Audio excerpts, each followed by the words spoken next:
কুড়িগ্রামে তিস্তা নদীর ভাঙন রোধে চলমান কাজ পরিদর্শনে আসছেন পরিবেশ, বন ও জলবায়ু পরিবর্তন মন্ত্রণালয়ের উপদেষ্টা সৈয়দা রেজওয়ানা হাসান। কুড়িগ্রামের রাজারহাট উপজেলার বুড়িরহাট থেকে বিস্তারিত জানাতে যুক্ত হচ্ছেন কুড়িগ্রাম প্রতিনিধি মনোয়ার হোসেন লিটন।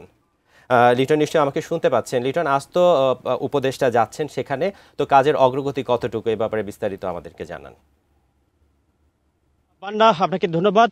আপনি জানেন যে আসলে তিস্তা নদীর ভাঙন কবলিত এলাকা যেগুলি ছিল সেটি আসলে দীর্ঘদিন ধরে, বিশেষ করে এক যুগ ধরে তিস্তা মহাপরিকল্পনার কথা যে উচ্চারিত হয়ে আসছিল, এই কারণে এখানে কিন্তু ভাঙন রোধে তেমন কোনো বড় পরিকল্পনা এখানে হয়নি। বিধায় এই তিস্তা অববাহিকায় হাজার হাজার ফসলি জমি, এখানকার ঘরবাড়ি, স্কুল, কলেজ, মাদ্রাসা, অন্যান্য যে স্থাপনীগুলো আছে সেটি কিন্তু দীর্ঘদিন ধরে নদীগর্ভে বিলীন হয়ে যাচ্ছিল।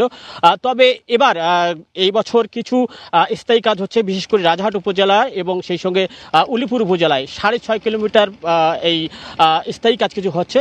সেই কাজটি পরিদর্শনে ইতিমধ্যে আসছেন কুড়িগ্রামে পরিবেশ, বন মন্ত্রণালয়ের যিনি উপদেষ্টা, তিনি সৈয়দা রেজওয়ানা হাসান।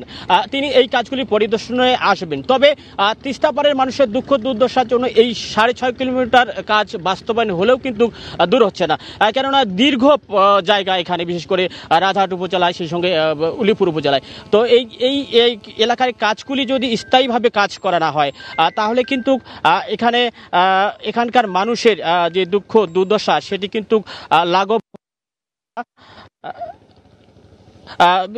এবং এই যে বলা চলে যে আসলে এই উপদেষ্টা আসছেন, তিনি আসলে বাকি কাজগুলো আরও দেখবেন এবং এই এলাকার মানুষের দুঃখ দুর্দশা লাঘবে যে প্রয়োজনীয় পদক্ষেপ সেটি নেবেন, সেটি মনে করছে এই এলাকার মানুষেরা।